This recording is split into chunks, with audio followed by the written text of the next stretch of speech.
Jnananjana Shalakaya Chakshurunmilitam Dena Tasmai Shri Gurave Namah Shri Chaitanya Manobhishtam Stapitam Yena Bhutale Swayam Rupa Kadamayam Dadati Swakatantikam Vandeham Sri Guru Sri Yuta Padakamalam Shri Gurun Vaishnavamscha Shri Rupam Sagrajatam Sahagana Raghunatham Vitam Tam Sajivam Sadvaitam Sadvatutam Parijana Sahitam Krishna Chaitanya Devam Shri Radha Krishna Padam Sahagana Lalitam Shri Vishakam Hey Krishna Karuna Sindho Dinabandho Jagatpate Gopesha Gopika Kanta Radha Kanta Namostute Tapta Kanchana Gaurani Radhe Vrindavaneshwari Vrishabhanusute Devi Karamami Haripriye Vansha Kalpatarugashcha Kripa Sindhu Pyaevacha Patitanam Pavanebhyo Vaishnavebhyo Namo Namaha Jai Shri Krishna Chaitanya Prabhu Nityananda Sri Advaita Gadadhara Srivasadi Gaura Bhaktivinoda Hare Krishna Krishna Krishna Hare Hare Hare Rama Rama Rama Hare Hare Go Premanande Hare Krishna.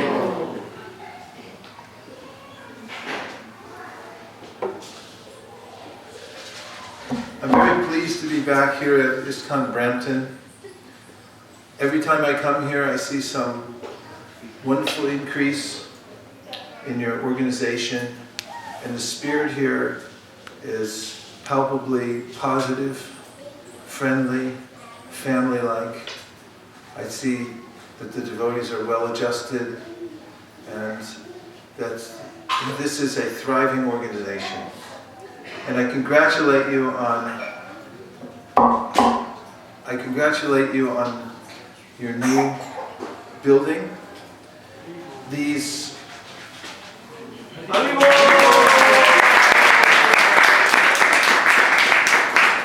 although I know that with each incremental improvement, there's a lot of work that's done by many devotees, staying up many nights and making many sacrifices to make such a move possible. And of course, it's the grace of Lord Chaitanya Mahaprabhu. Those who dedicate their lives to the chanting of Krishna's names and following the acharyas become blessed and empowered to spread Krishna consciousness all over the world. In the Bhagavad Gita, Krishna says, Mahatmanas tumam parta daivim prakriti mashrita bhajantya nanya manaso gyatva bhutitim avyayam. That those who dedicate themselves to the process of Krishna consciousness are conducted by the internal potency of the Lord. So, this Krishna consciousness movement is very important. In the world, people have no idea of what to do, how to do it, or where they're going. They don't have a clear goal in life, and they're suffering greatly because of it. And Bhaktivinoda Thakur, in his poem about the chanting of the holy name, says, N-H-E Ashodi Maya Nashi Paro Lagi. That Chaitanya Mahaprabhu has brought medicine that cures the disease that is afflicting the world. That is the disease of ignorance. People go to university to come out of ignorance. They go to training centers and technical schools. They read many books to try to improve themselves. But all of these processes are within the purview of the three modes of material nature. Prakrite kriyamanani gunai karmani sarvasha ahankara vimudhatma kartaham iti manyate. They're in the closed system of this material world, and one can only advance so far in this material world, even if one follows the Vedic instructions. Krishna says in the Bhagavad Gita, Traigunya Vishaya Veda Nistraigunya Bhavarjana Nirdvandvo Nitya Sattvasto Niryod Shema Atmavam. That most of the Vedic instructions are under the three modes of material nature.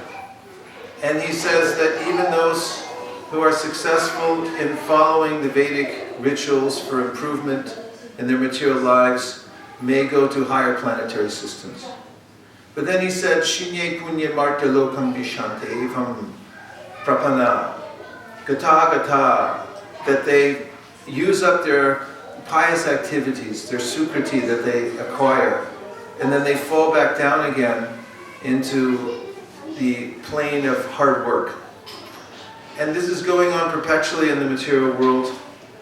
But there is the highest path, which is to go back home, back to Godhead. This is actually the purpose of the human form of life. It's a rare attainment to have a human body. Labvam sudurlabhamidam bahusam bhavante manusha martadam ahityam apihadira. The Shastra says that it's very rare to get a human body. And although it's temporary like other bodies, it's very valuable because one can use it to go back home, back to Godhead. In fact, Lord Krishna says, Hrideham ajam sulabam sudulabam plavam sukalpam gurukarnadaram. This body, the human body, the Hrideham, is a boat.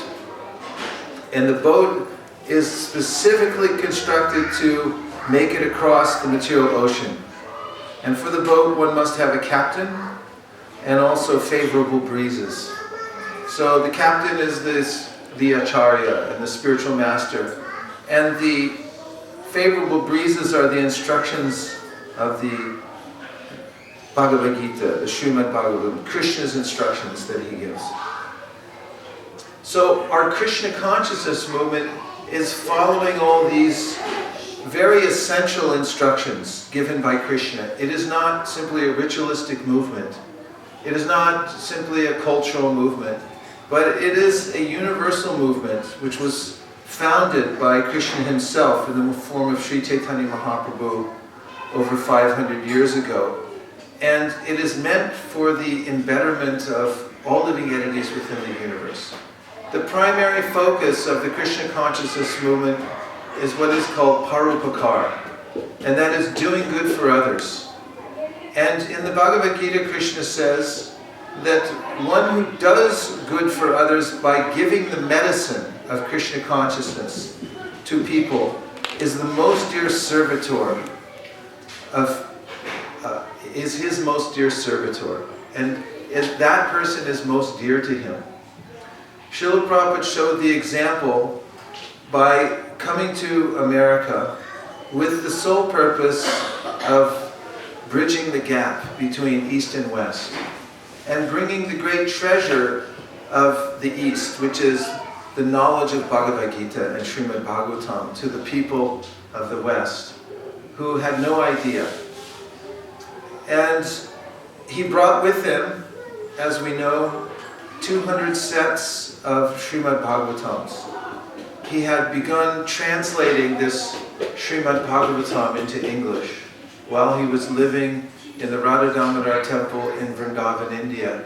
And all the while he was planning to somehow or other come to America to give this message of the Srimad Bhagavatam to others. What is the message?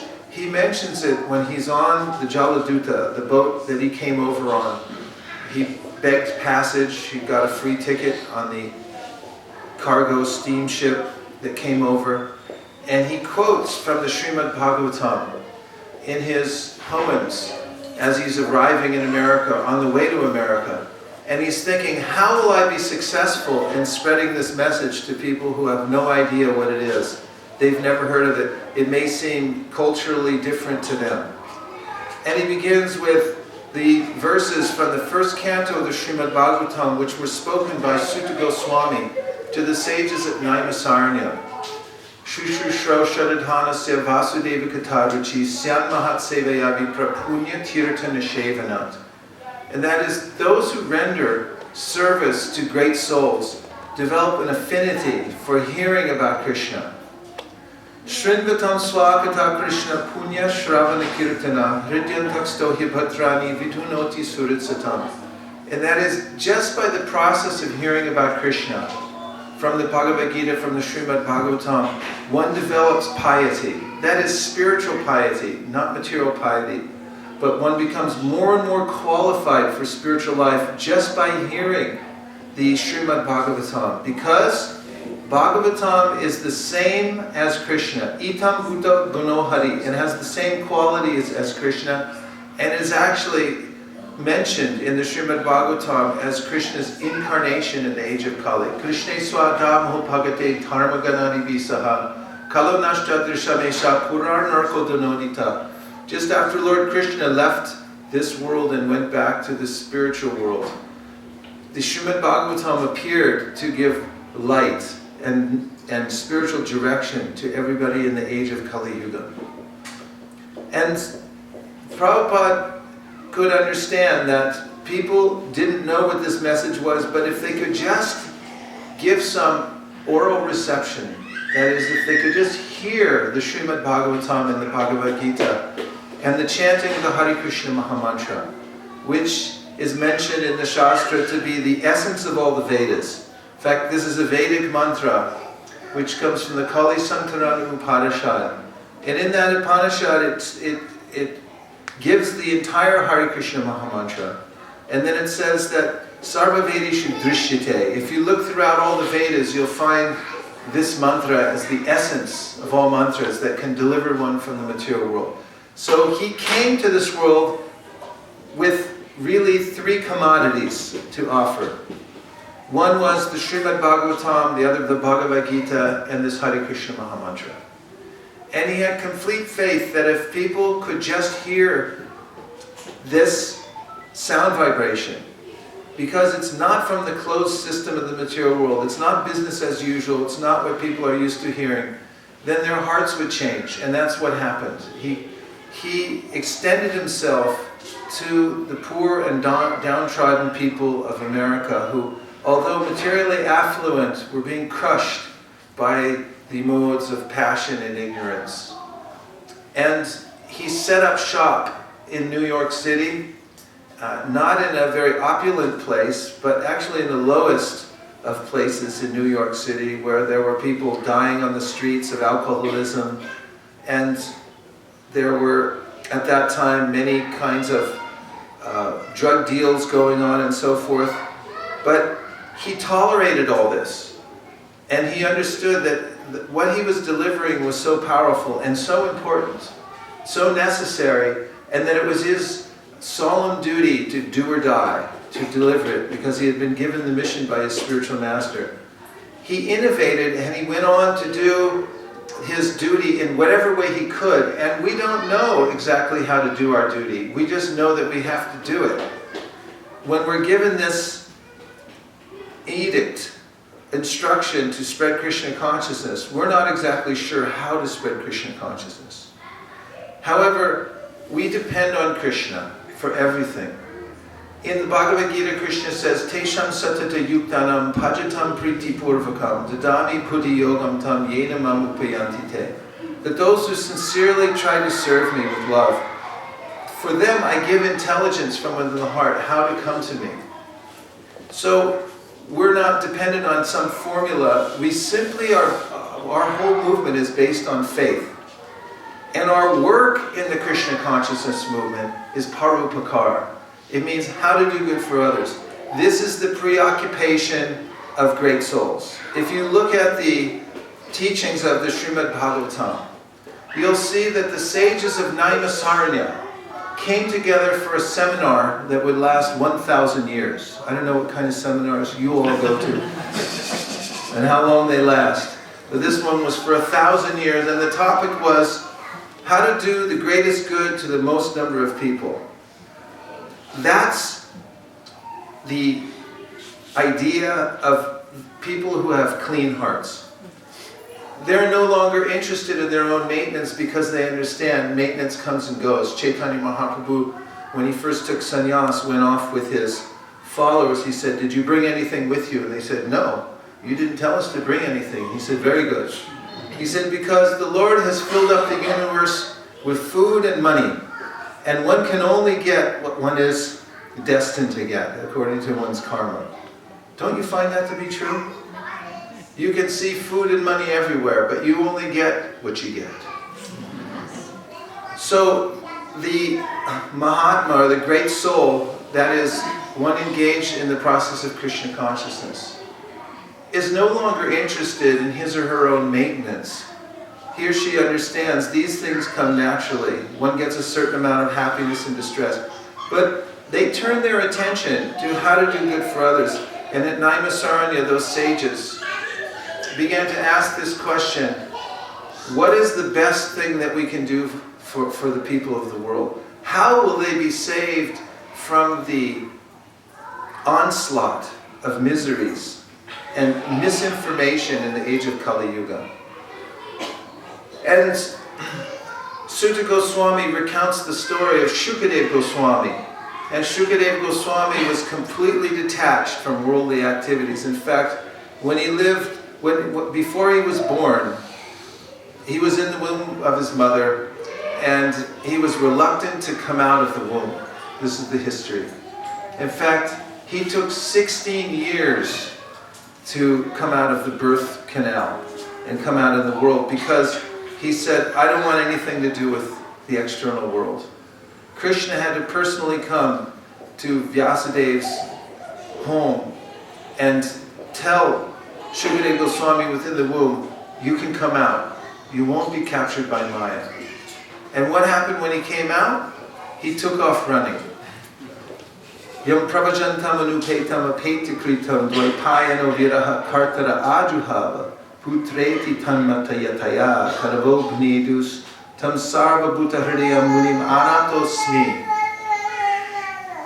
Shukadeva Goswami, as soon as he was born, he left the home of Vyasadeva. It's Vyasadeva. He's the literary incarnation of the Lord, but Shukadeva said, "I don't want anything to do with home life." Vyasadeva said, "I just want to give you the sacred thread." He said, "No, thank you. No rituals, no family life, no nothing, I'm gone. Sorry, bye." So don't feel bad if these teenagers do these things, but Shukadeva Goswami had no attachment to this material world, and he went to the forest because he was already detached from all the varieties of the material world, wanted nothing to do with it.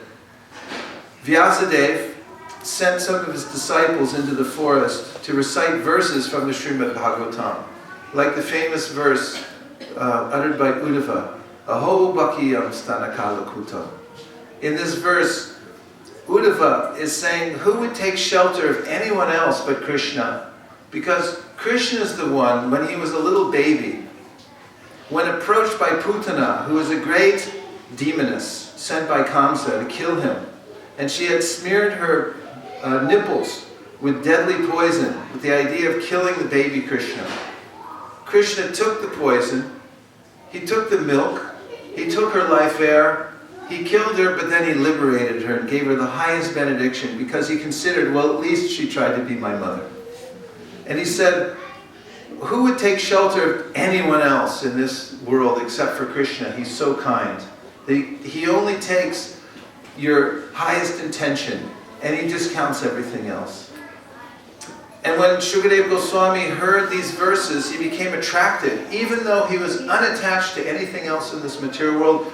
And this proves that the Srimad Bhagavatam is beyond even the liberation of Atma Tattva Gyan, of knowing oneself to be different from the body, different from the material world, and unattached to everything else.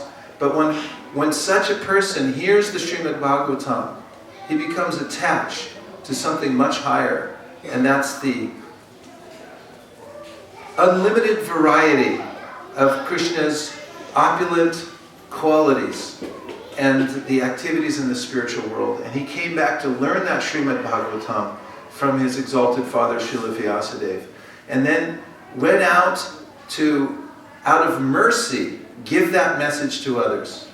He then wandered the countryside and just by Krishna's arrangement was able to meet Parikshit Maharaj. Just after he had given up his kingdom, having been cursed to die within 7 days, having given up his royal dress, sat down in simple cloth on the bank of the Ganges, and he asked the question, what should I do now? How should I prepare for death? And by Krishna's arrangement, he met Shukadeva Goswami, who spoke this Srimad Bhagavatam. This is no ordinary literature. This literature is unparalleled in any sphere of this material world. Just as far as literary device, the poetry of the Srimad Bhagavatam cannot be compared to Shakespeare or any of the great poets of the world. They pale in comparison to the kind of aesthetic quality of just the language and the genius of the writings of Srimad Bhagavatam. The message of Srimad Bhagavatam and the contents, simply by being heard, will liberate the soul from this material world and award the highest benediction. So this is what Srila Prabhupada brought from India. This was his main objective, to make sure that the Srimad Bhagavatam was popularized all over the world, that people would have a chance. And to that end, he spent every single hour that he wasn't resting or managing the Krishna consciousness movement and getting it established, translating Srimad Bhagavatam and overseeing its publication. He was not just passing it on to others, but he oversaw every aspect of the printing of the Srimad Bhagavatam. In fact, the first official printing operation in ISKCON was called ISKCON Press. It was in Boston. In fact, Prabhupada put out a letter in ISKCON in the early days, 1968, and he said, whoever buys a building first, whoever can find a building that can house the ISKCON Press, they will be able to be the home of and the heart of ISKCON. So devotees everywhere, they had no money, and you know how hard it is to find a building, right? They were feverishly trying to be the first ones to find a place where they could put this printing press operation. And Boston was the first place. They found a building, and Prabhupada came there, and they purchased their first press. And Prabhupada personally oversaw the technology of the press. He wanted to hear from each person how they would operate it, how it would all work. And Prabhupada came into the room where the press was, the actual physical printing press was. He offered his full Dandavata obeisances to the printing press. Now this is not unusual. He was following in the footsteps of his spiritual master, Srila Bhaktisiddhanta Saraswati Thakur, who started the Paramarti printing works in India. His focus was on printing and distributing literature. In fact, he had, twice a day, he had magazines going out, publications with, and you know how much it takes to make a newsletter? Do you have a newsletter here? Anybody print a newsletter for Brampton? Pamphlet? A flyer? In the past, that's a good answer. It's hard to make a newsletter. It's hard to keep a newsletter going. What to speak of a magazine? But they were printing 2 a day and they were distributed all over India. And Bhaktisiddhanta Saraswati Thakur was also printing hundreds of books for distribution all over India. And in his printing press, he placed inside the temple.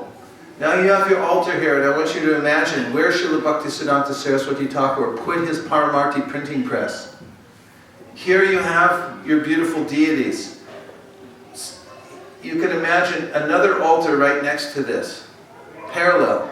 He put the printing press on the altar next to the deities, as one of the main deities. And he, on his logo for the Gaudiya Math, which was the glorious organization that spread Lord Chaitanya's message all over India, he put an image of the printing press on the logo.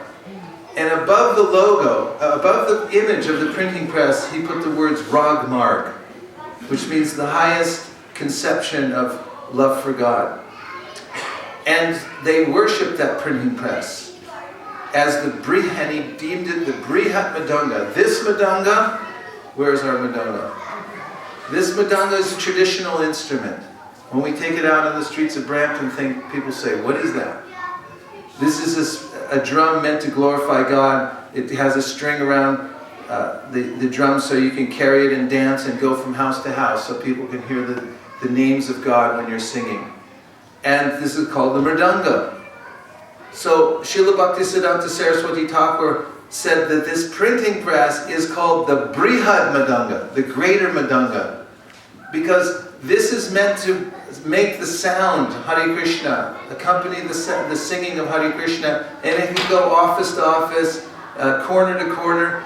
But the printing of books means that the sound vibration through literary kirtan, everyone please say.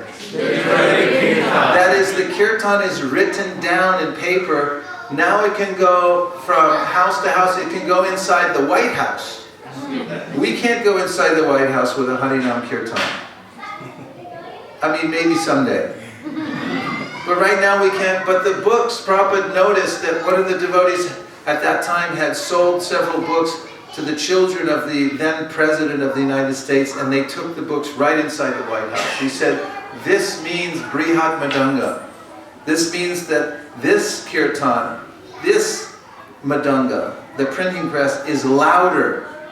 It can penetrate deeper, it could go further, and the books last for generations. The sound vibration carries on. So he emphasized this, and therefore when Prabhupada first came to inaugurate the ISKCON Press in Boston, Massachusetts, he flew all the way across the country for this momentous occasion that he had been waiting for, to have his own press, to be able to produce his books in mass for distribution.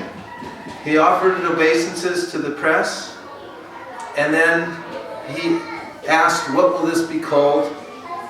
And someone suggested ISKCON Press. He said, this will be called ISKCON Press.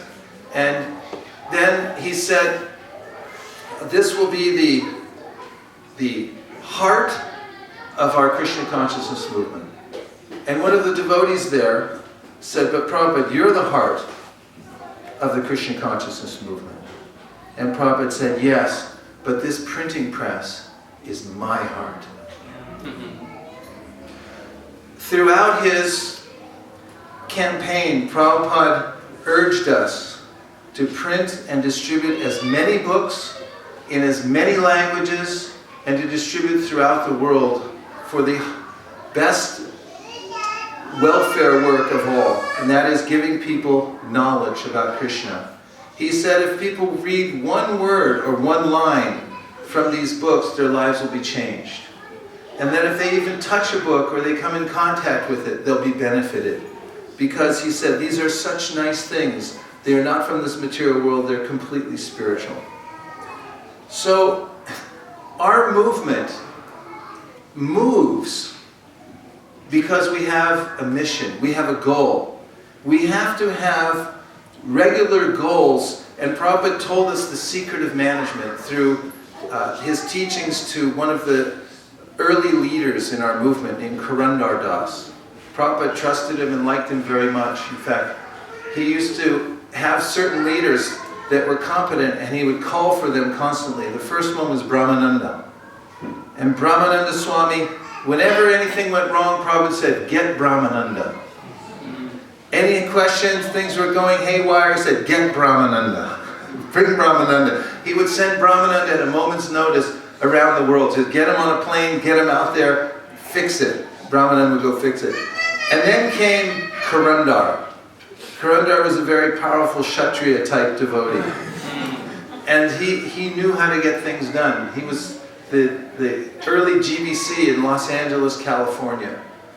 And the temple president, actually he was the GBC, Jai Tirtha was the temple president.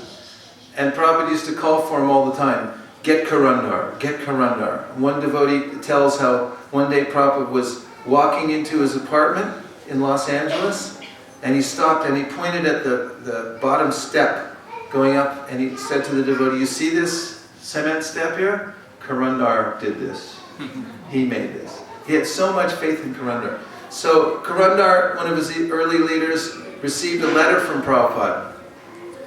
And Prabhupada told him that we don't need to centralize everything in the Krishna consciousness movement.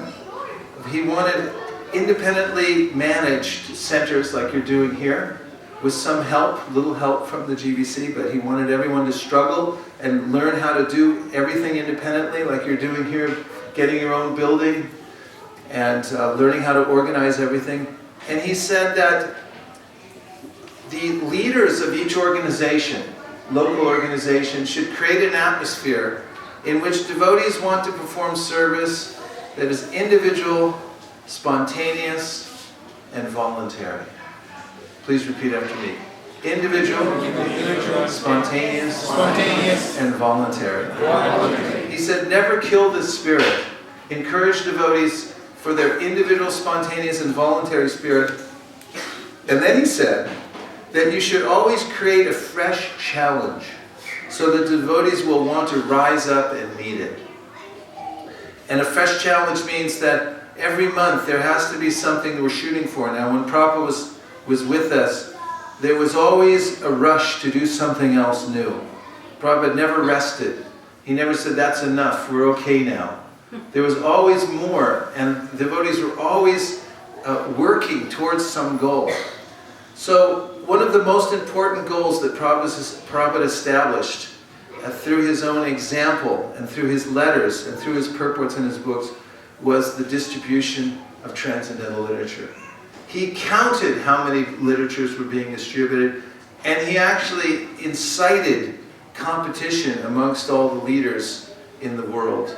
He would, for instance, write letters to many of his leaders, and he would say, whoever distributes the most books, I will come and stay at your temple. And I will do all my translating, I'll stay there. And at the time, San Francisco was doing more than anyone. Karundar's brother, Keshava, was the temple president in San Francisco. And they were very organized, and they had this focus on distributing mass quantities of Back to Godhead magazine. And then when the Krishna book came out, they all started innovating to see how they could distribute Krishna book. No one knew how to do it, but they went out and tried, and they had some breakthroughs. And so they started getting some big numbers. And then Prabhupada would say, whoever does the most books, I'll come live with you. He said, but I don't think you'll be able to beat San Francisco. And you know, the young leaders at that time, they were very competitive. And Prabhupada was poking them, saying, I don't think you can catch such and such, or so and so. And what are you talking about? And they would foment this spirit of competition within their congregation. They say, we have to catch San Francisco. And this mood pervaded the Krishna consciousness movement. Why did the Krishna consciousness movement grow so rapidly in the beginning? It wasn't by chance. Prabhupada was pushing this. And there was something tangible to look at, the results to look at. Particularly, he said, we were focused on how we were increasing the numbers of literatures that we were distributing. So this is a very practical thing. Of course, we have many other services that we do in ISKCON, and they are absolute, and each one of them is vitally important. But if you look at the 7 purposes of ISKCON, have you all seen this document? Prabhupada thought very carefully about what is the purpose of the Krishna consciousness movement. He wrote many documents, just like any successful entrepreneur will sit down and say, what is my vision, mission, and write it down, right? So Prabhupada wrote the 7 principles of ISKCON, which included several different categories of activity. Look at number 7. Number 7 was to achieve all of the above items. We will distribute periodicals, magazines, books, and all kinds of other literatures to achieve all these goals. So Prabhupada held this as vitally important, and we're finding in centers all over ISKCON that we visit, including where we stay in ISKCON Silicon Valley, that to keep regular goals for numbers of books distributed inspires the entire congregation because it is something tangible.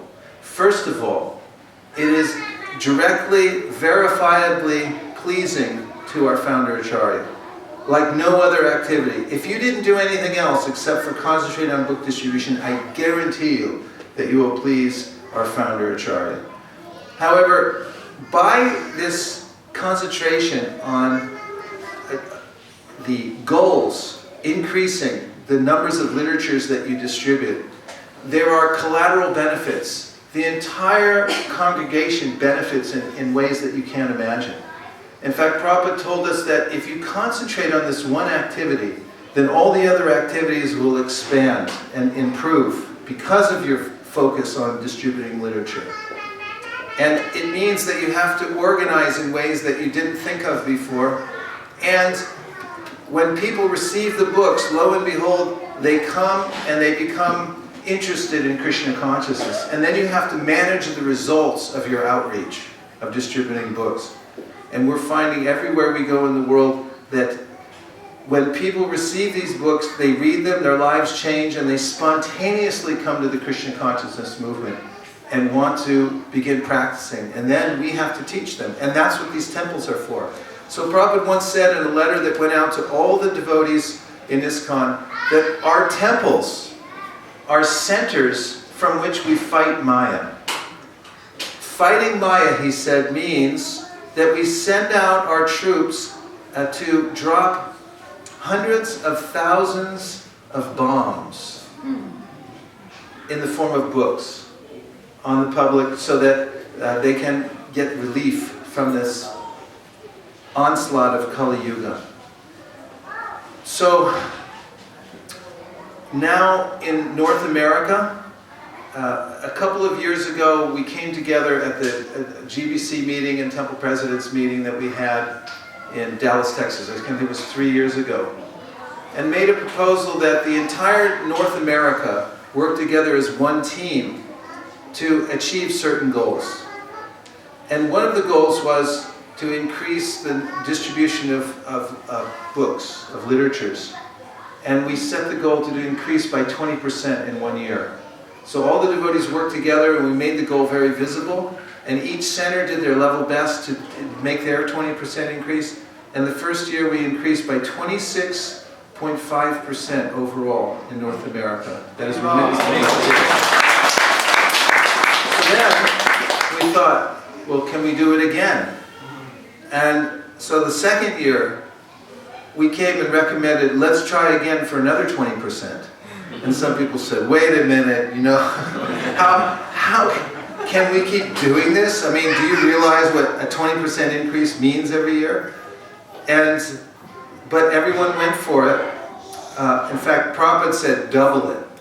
When devotees brought numbers of, and what does it take to double a score every year? And that's, I mean, mathematically, it's staggering what that means. So we said, that's just a small fragment of what Prabhupada asked for. And the second year, 28% increase on top of what we did the year before. And that means a lot of devotees each doing a little bit, every center doing their level best to organize, to make increases, and the effects are systemic within each one of the organizations. They achieve economies of scale and efficiencies they never imagined before by going for these goals. And this year, we asked for an overall 10% increase in remittance to the BBT on top of what we've done the last 2 years, plus the distribution of at least 1,500 sets of Srimad Bhagavatams and at least 500 sets of Sri Chaitanya Charitamrita. You notice I use the words at least? Because at first, when you say any number, the mind says, well, how are we going to do that? To go from 0 to whatever, you always think, like, how's it possible? But here's the trick. As soon as you set the goal, then the mind begins to figure out how to do it, and then Krishna gives the intelligence and the resource how to do it. At one temple in ISKCON Silicon Valley, just before Gaur Purnima, small temple like you have here, The devotees distributed 192 full sets of Sri Chaitanya Charitamrita in 1 month. And how did they do it? They set a goal to distribute at least 25 sets. At least. See, these two words are very powerful. At least 25 sets. And they set out, like, how are we going to sell Chaitanya Charitamrita? Who's even heard of Chaitanya Charitamrita before? Not everyone in our congregation has Chaitanya Charitamrita. That's a hint, by the way.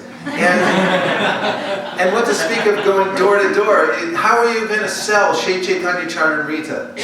We have no idea, and neither did the devotees in the early days when Prabhupada said, here's the Krishna book, sell it. And everyone said, how are we going to sell this book? It says Krishna on the front, and people don't know who Krishna is. They don't know anything. And it was hard enough selling it Back to Godhead magazine for 25 cents. And now they had to get $8 for this big, huge book.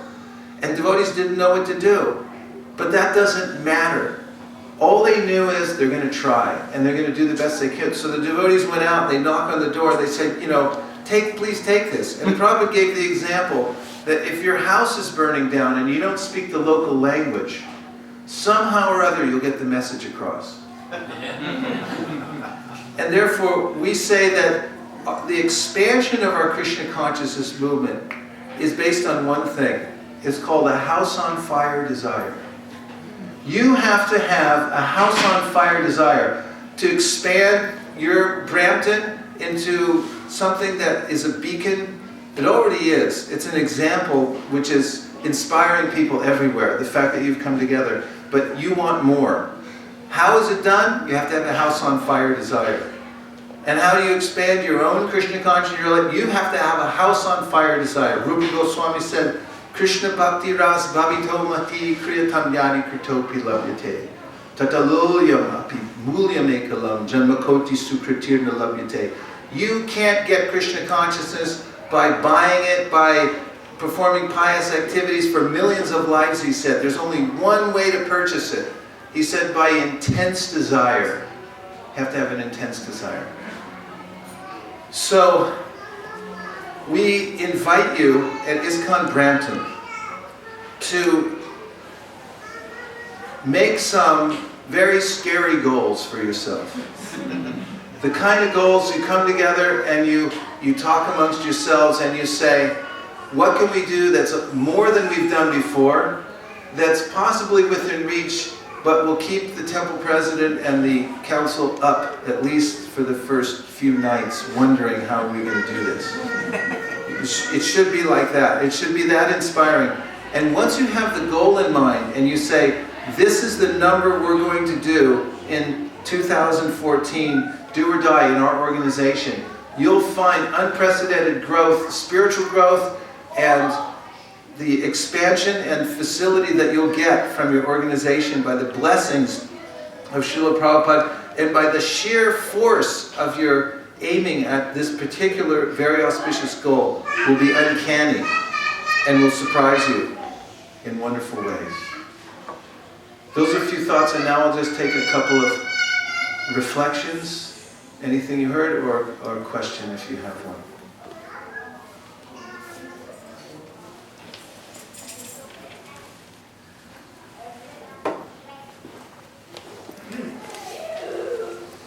Yes, Prabhu. I would like to ask you a question. I had a recent challenge. Someone who is a devotee, not active devotee, so he asked me, he said, why ISKCON in North America, particularly here, you don't have big temples? He said, look at Gujarati community, look at Sikh community, they build hundreds of temples, and you ISKCON poorly can manage 2 or 3 temples. And I didn't know what to answer. First of all, we're not interested in temples. Prabhupada wasn't interested in temples. Temple worship is for a different yuga. We're in Kali Yuga right now. It's not about building big temples. Kali Yuga is Harinam. Hare Nama, Hare Nama, Hare Nama Kevalam, Kalau Nasteva, Nasteva, Nasteva, Gatiranyata. Nothing works in Kali Yuga. Nothing. Have you ever noticed that? Or is it just me? There's only one thing that works. And this is said in the Srimad Bhagavatam, that Kali Yuga is an ocean of faults, but there's one great quality about it, and that is by chanting Hare Krishna, you can cross over the ocean of material suffering. We're not interested in big temples. India, it comes a little easier, but it wasn't Prabhupada's focus to build gigantic temples. They're a big headache. Maintaining temples is a problem. It's necessary to manage the results of our outreach. When we go out and meet people and we give them Krishna consciousness, we need to have some place for them to come and see us and associate with devotees. And that's how we develop temples. But our main focus is to spread the chanting of Hare Krishna and to teach people how to chant Hare Krishna. Now, just as far as history goes, in the 60s and 70s and early 80s, actually in the 60s and 70s, we couldn't get an Indian to join the Krishna conscious movement. Gopal Krishna Maharaj was our one glorious example of an Indian. But everyone used to ask us back then, it's like, okay, your tradition comes from India and everything. Where's all the Indians? You guys are Americans and Australians and Europeans. It's like, why aren't Indians interested? It's a fact. There was no Indians, and in fact, we'd approach Indians at that time, and there were some sympathetic people, but tiny. There was a lot going on there. Technical colleges were coming up, and there was this feeling in India like, let's catch up technologically, educationally with the West. It's been done. Now it's done. At least educationally. Indians dominate the world in IT and so forth. But they weren't interested back then in Krishna consciousness. This is a recent phenomenon that India is taking off like this. And we can't create these waves. We just ride them. That's not our business to create a wave and say, why isn't it like this? Why isn't it like that? We just look and say, this is how it is. Let's take full advantage of what we have. And we have to first of all understand what is the mood and method of our Acharya. And in fact, before Prabhupada left in 1977, he said enough temples. He said, now let's get into restaurants and reading rooms. He said, well, reading rooms are kind of like these lofts, like places where people have a chance to come and hear about Krishna and talk to those informally. And these gigantic grand temples, that's a big struggle. That's not our main focus. So we're India, it's happening naturally, it's happening easily because thousands and thousands of people coming forward and offering their resources and so forth.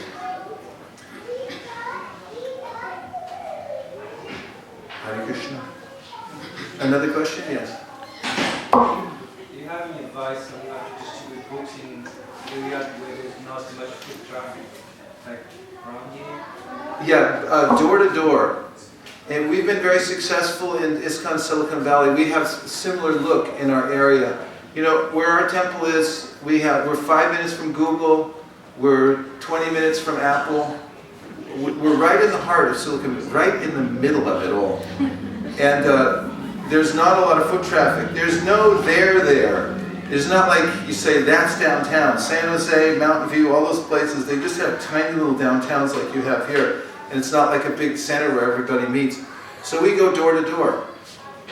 Prabhupada mentions this in his purports, many places. He says the main interests of the members of the Krishna conscious movement is to go door to door. So several years ago, we said, well, let's try it. Prabhupada keeps saying it. Lord Nityananda did it. Why don't we try it?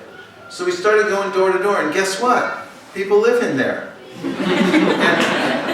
And, they're at home, so it's like on the street you have to stop people. It's very, sometimes you try to figure out how to compete with all the other people on the street and all the noises and stuff. It's very difficult. But when families go out together, if you go out as a couple and you bring your baby with you, knock on the door, people will open up. And it's a community thing. They'll say, how are you? And please come in.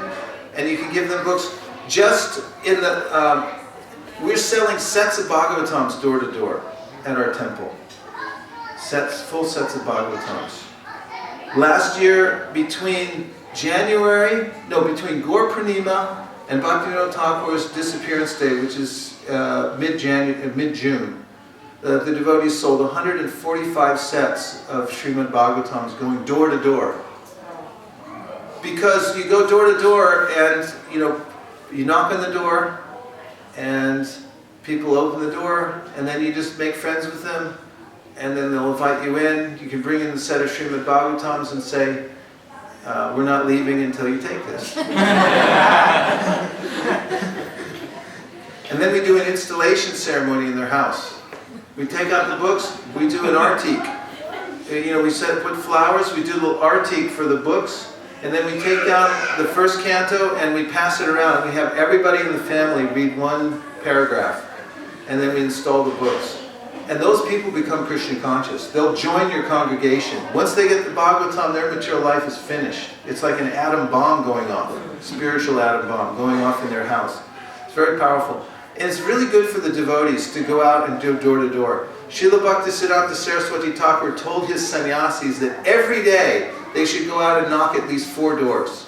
And he said, even if people don't take, they will be inspired that someone came to my door and they'll think of Krishna. But it's for our own purification. When you go out the door with the idea, let me trust Krishna. Let me try this thing. Let me go out. Prabhupada did it. He did it in a huge way. And he had no resources. He came across the ocean with no guarantee of anything. We always have the temple to come back to. We have our house to come back to.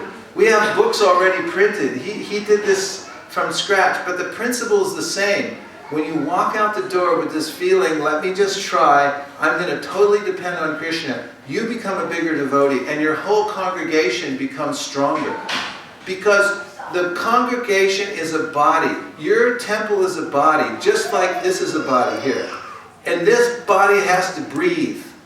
So the body of your temple also has to breathe, and here's how the breath works. When you go out with some books in your hand, not knowing what to do, where to go, but you go out and you just try to distribute some books to people and to do good for them. You go out and you take all the fears. Fear is a kind of poison that gets into the mind and the heart, right? You go out the door, it's a little scary, isn't it? Just walking out the door and say, I'm going to do this. Come on. Yes. Yeah. Even devotees who have been distributing books for 40 years, this experience is the same. What's going to happen today? You start over every day, right? So that's why it's a nice service. You walk out the door and you say, I'm going to try. Just like Prabhupada got on the Jaladuta, today I'm getting on my Jaladuta. I don't know what's going to happen. I don't know who's going to meet me. But I'm going to go out and I'm going to try my best because it's the order of my superiors and I'm going to do this thing. So when you go out, as soon as you walk out the door, the fear dissipates into the atmosphere. And you think, okay, I'm depending on Krishna now. And that's just like when we exhale, we take out carbon dioxide and all kinds of other toxins that are in our body, we exhale and they go out. And then when we're out there, we meet people that bolster our faith. Every time you'll meet somebody, you'll meet a Muslim man. And he'll look at the Bhagavad Gita and he'll say, yes, I'll take it. I believe in this. I love it. We have every day, when our troops go out from our temple, they bring back the most amazing stories. Just last week we had a story, one of our devotees was distributing books going door to door, and then a man was driving out of the parking lot and he stopped at a stop sign and the devotees waved to him, he waved back. So they ran over to the window, they started talking to him, they showed him the Bhagavad Gita. I have the Bhagavad Gita. He said, what about the Srimad Bhagavatam? Car's still running. They said, you should take the Bhagavatam. He said, yes, I'll come to the temple again. He said, no, we have it right here. He said, how much is it? $250. I don't know how I can pay for it. I don't have a credit card. We have a credit card machine. He said, how big is it? He said, here it is. He said, let's see if it fits in the back seat. Car's still running. Puts the box in the back seat. Credit card slides through the machine. He drives away from the stop sign. He just bought a set of Srimad Bhagavatams. Did they plan that? Did they know that was going to happen when they walked out the door? They had no idea that was going to happen. But did that increase their faith? Did that give them more capacity to hear and chant themselves and to understand how Lord Chaitanya is the one behind this movement. You know, Srila Bhaktisiddhanta Saraswati, the way he managed his mutts, when the mutt vasis, when the temple president would get a big donation, he would make them spend it immediately on a festival. He said, spend it and borrow more money. Because he wanted them to be on the edge. He didn't want them to feel like we're good. We're all set. He wanted them to feel like we're depending on Krishna. That's the movement. That's Krishna consciousness. It means you have to go out and risk your own sense of security as frequently as you can. And when you do that, when you live on that edge, that's breathing. You go out, you take your fears, and then what you get is this experience by meeting people. And you see, Krishna is in everyone's heart.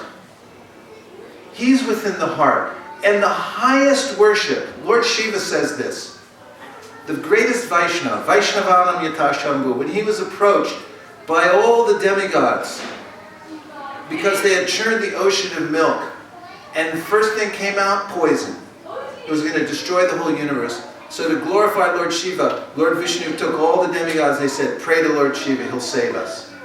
And before he drank that ocean of poison to save the universe, Lord Shiva said, Tapyante lokatapena sarava prayasojana, that the highest method of worshiping the Supreme Personality of Godhead, who's within everyone's heart, is to take some austerity for yourself to go out and try to save the individual soul.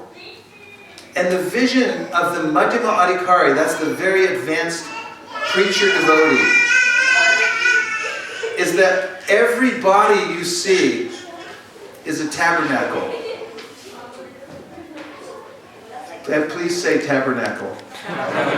Say it again. I just like the way it sounds. A tabernacle, the Jewish people have these ways they did their worship every day. So as they were traveling, because they were nomadic for some time, they had these moving temples, and they were called tabernacles.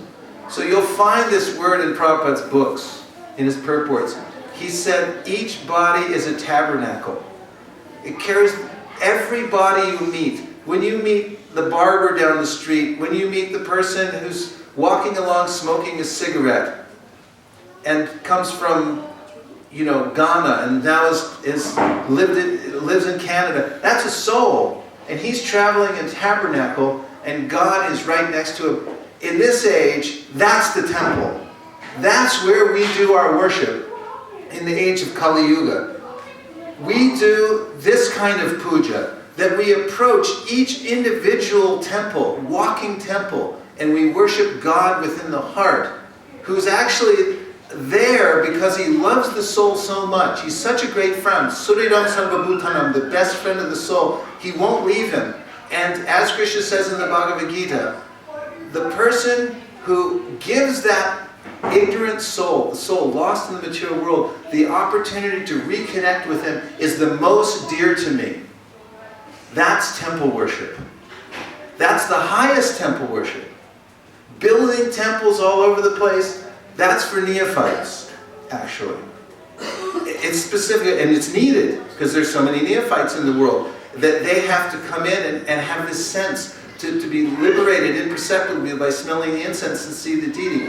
But the higher method of worshiping God is to go out and risk your own sense of security to meet Krishna within the heart of every individual tabernacle. Each individual body is a traveling temple with God in it, and the whole purpose of the creation of this material world is to give that soul an opportunity to go back home, back to Godhead. So this book distribution is an unusually high kind of sadhana. It's the kind of sadhana that Prabhupada emphasized, that said, go out and distribute these books. And he said, when you do this, he said, if you try to do it, you will gain superior strength and knowledge in Krishna consciousness. So this is the breathing process. We organize so the more devotees can go out and have the experience of letting the fear in their hearts and minds dissipate, taking this chance, seeing the great miracle of what happens when they present Krishna consciousness to others. They inhale. And what do they bring in? they bring in this realization that God's in everyone's heart. And that Lord Chaitanya is empowering those who go out. And they bring that to the body of the temple. Then you have some really powerful nutrients within the temple. So that has to go on regularly, just as we're breathing now. We exhale, we inhale. So the temple also has to breathe. That's the process of outreach, going out to save the others and give them an opportunity. And because you're all mostly from Bharat, you have a very specific instruction given right in our own Shastra, that that's what you're supposed to do. Bharata bhumate hoila manasa janma jar, janma sarta para upakar. You're meant to do good for all the people of the world because you know what's what. You're supposed to do it. So this is our mission. And this book distribution is very tangible in that way.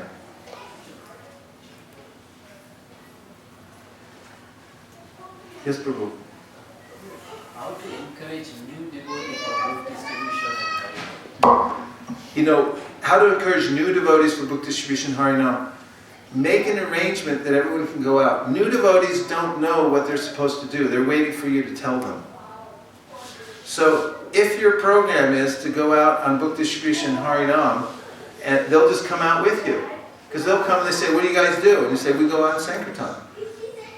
One of the first devotees in our temple, I remember the first day he came there, we were all getting ready to go on Sankirtan. Vaisesika Prabhu, who's become one of the pillars of our organization. First day he walked in, we were all going out on Sankirtan. He just walked in first time.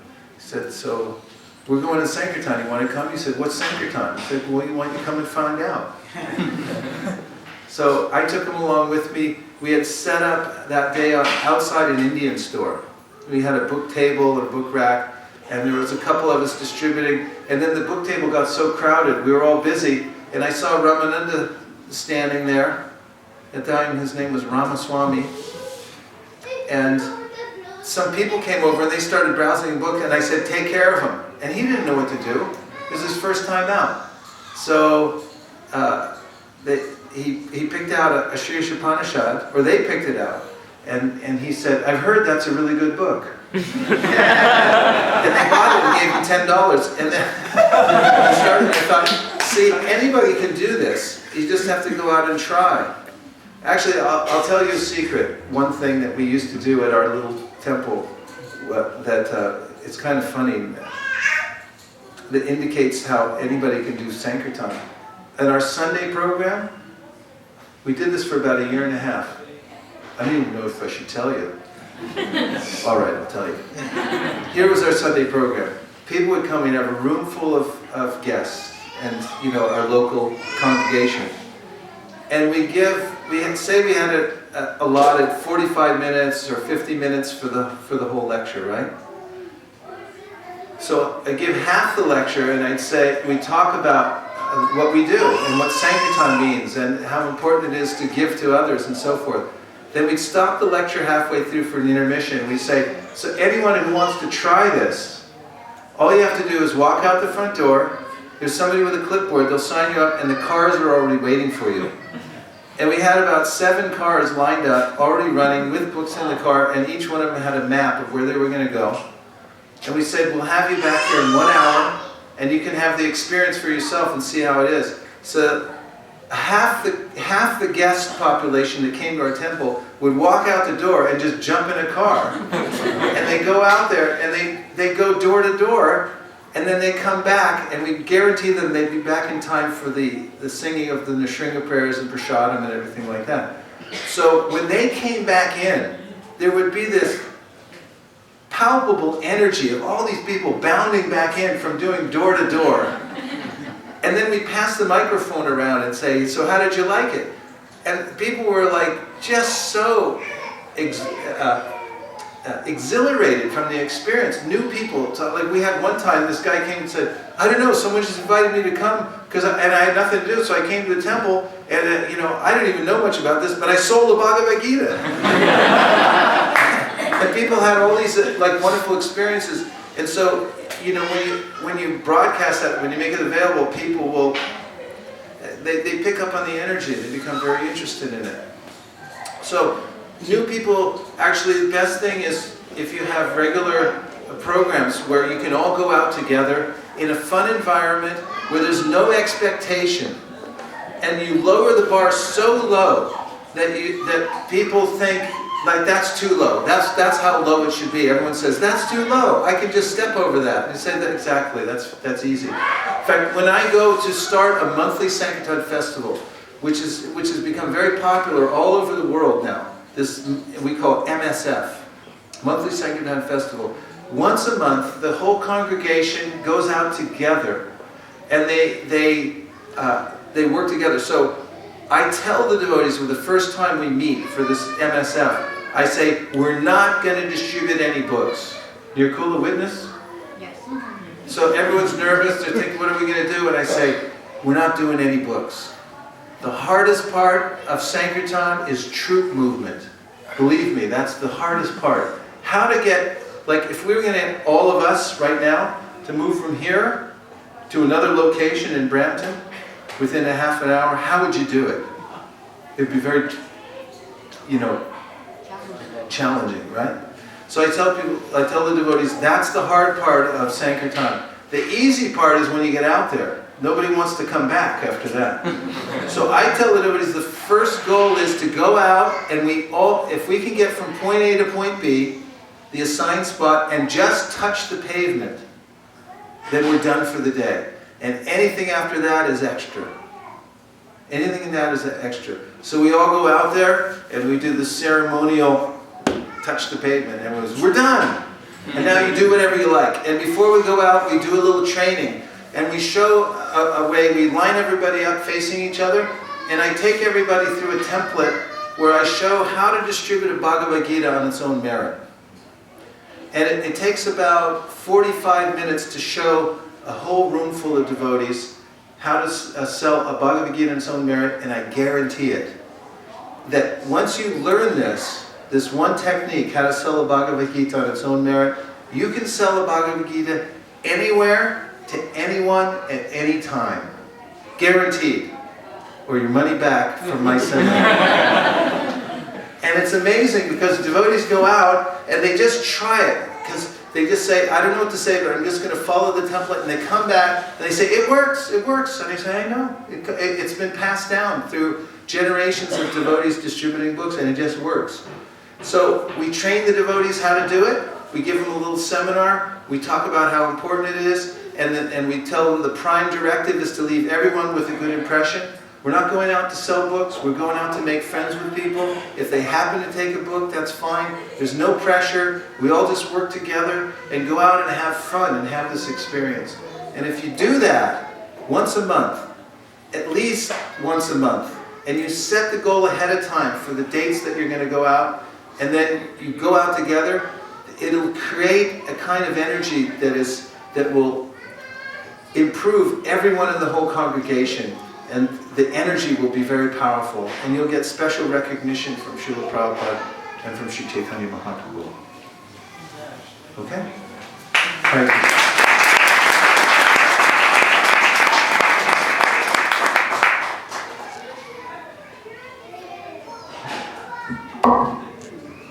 Okay? You want to go out now? Yes? We are going out tomorrow if anybody wants to join us. Oh, we're going out? Yes, up in Toronto. So if you want to come out, you can come out with us in Toronto. I think it's very important that you develop this thing here if you haven't already. Because Brampton is, I was looking at the city as I was going by. This place is huge. You have a lot of door-to-door capability here. A lot of door-to-door opportunity here. We want like middle-class apartments, and you just go and you knock on the doors. I can show you how to do it, and we have videos that show how to do it, but it's relatively really simple. You just knock on the door, like that. And then you wait, and when somebody opens the door, you can hand them a card and say, hi, we're with the local center. We teach yoga and meditation and bhakti and things like that. And just hand them a card and say, how are you? And then you'll understand right away whether they're friendly or not. And if they are, then you say, and here, we're showing our books. And you can just hand over a Bhagavad Gita. And then we just say, about the Bhagavad Gita, we say, these are books on yoga and meditation that show you how to get free from stress. You've heard of stress before, right? Yes? Yes. And then we say, but you don't look stressed, you look very spiritual. What's your secret? And we ask people what their secret is, and then they'll say something like what? What do they say? I eat healthy. I do yoga, I do exercise, I smoke marijuana. Yeah, and it's according to if they're in Sattva, Rajas, Tamas, they'll tell you something, and then they say, I knew it, I could tell that. And then we just show them the book. We show them the back cover, we show them Gandhi and Thoreau, Emerson, we show them the front that it's used in all the universities, then you show the pictures, show and tell. And you just show changing bodies, and then you show how the senses are like horses, they pull us in different ways, but yoga shows how you can control your senses so you can go in the direction you want. You ask them what karma is, and they tell you what it means to them. And then we tell a little joke, we say, so what do you do professionally? Anybody here work? Here, give me a Bhagavad Gita, yellow Bhagavad Gita, quick.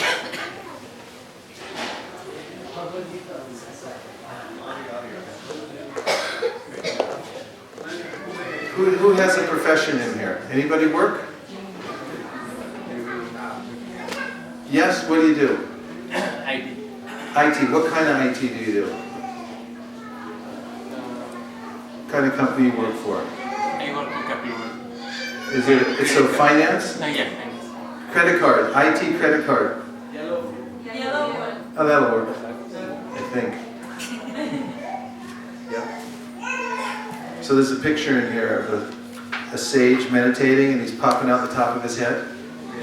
Right? So I ask, so what do you do? What's your profession? He says, IT, work for bank and stuff like this. I said, really? Look, this guy used to be in IT. And they laugh like that. And then I hand them the book back, and I say, we don't sell these books like in a bookstore, we take a donation. We don't need the money. The reason we ask is, it's an ancient tradition. When you give something in return for spiritual knowledge, it connects you to the previous teachers who have passed it down, and it gives you this powerful energy called Sukriti, and it allows you to enter into the teachings in the book. So you give what you can to help out. And people give a donation for the book, and then right after they buy the book, we say, do you believe in the power of prayer? Do you all believe in the power of prayer? Yes. Yeah. And if they say no, then we say, perfect, they'll give you a mantra. So we take a card with the mantra on it, you have that, right? Yeah, so you hand the card and you say, okay, this is a very powerful prayer. It's meant to wake up love for God in your heart. And I'm going to say it, you can repeat, and then you'll know how to do it. Are you ready? Hare Krishna. Hare Krishna. Krishna Krishna. Hare Hare. Hare Rama. Hare Rama. Rama Rama. Hare Hare. And then give them some prasadam. There's no earthly reason why not to give every person you meet prasadam. Prasadam's available. You can offer something simple, but always carry some prasadam with you in your bag, in your pocket, and wherever you go. Make sure you give out. Especially as grihastas, you should always be giving something out to other people. Never pass somebody by. See anybody on the street begging, or anywhere you go, if you go to the bank to make a transaction, don't go make an ordinary transaction. Bring some prasadam with you. And what happens is you make the transaction, you give them the prasadam, and then they'll say, oh, thank you very much. You come back next week and make another deposit. And you give the prasadam again. They say, I remember you. And the third time you come in, they're going to say, who are you? And then you say, here, check this out. Isn't it right? See, prasadam opens the door and it makes friends everywhere. And there's no reason not to distribute prasadam. This Brampton, there's 500,000 people here. I saw the sign when I came in. You should have a goal to give 500,000 pieces of prasadam. Why not make that your banner? We give prasadam to everybody in Brampton and figure out how to do it. That's a movement. That's how to move. That's how a movement moves. If you do that, then your mind will be absorbed in Krishna. You'll be thinking 24 hours a day. We can't go to the Himalaya and sit down and chant 24 hours a day. but we can try to spread the Krishna consciousness movement all over the world. And that's what Prabhupada said is an Uttama Adhikari. One who completes his 16 rounds faithfully, follows the 4 regular principles steadily, and is thinking 24 hours a day how to spread Krishna consciousness movement all over the world. He says in the Nectar of Instruction, that is an Uttama Adhikari. He defines that as the highest kind of devotional service. And that's what you're all doing. And you have such a perfect opportunity here because you're a beginning temple. You have flexibility. There's no rigid structures holding you in one way or another. Make your future preaching and how to get out to all the people of Brampton. And Krishna will come and personally drop a temple on your head. And that's what I told all the devotees in Silicon Valley, and it happened. You know, for years we had the crummiest little building. And the devotees were happy like anything until they started to turn sad because they were thinking, why does everybody else get it? I said, keep preaching, keep distributing books. The more you give out, the more the supply increased. They said, okay, where is it? Where is it? I said, don't worry, it's coming. Just keep distributing the books. Krishna will come and drop a temple on your head if you distribute enough books. And then one day we were sitting there right after Ram Navami, and I said, look around. Krishna just dropped a brand new temple right on our head. So concentrate on this parupakar. Do good for others. Every individual, one person can change the whole world. One individual person who's deputed by Chaitanya Mahaprabhu, who has this burning desire to do good for others, can change the whole world. What to speak of Brampton? You can take this place over. It's only 500,000 people here. So for Chaitanya Mahaprabhu, saturate it with books.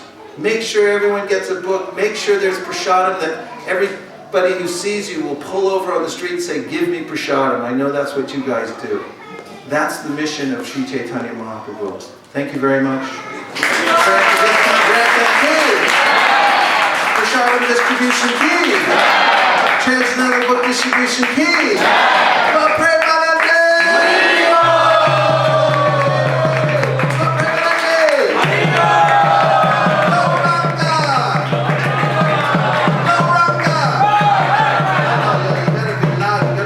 There, you gotta say Gauranga so loud this building shakes. Are you ready? 1, 2, 3.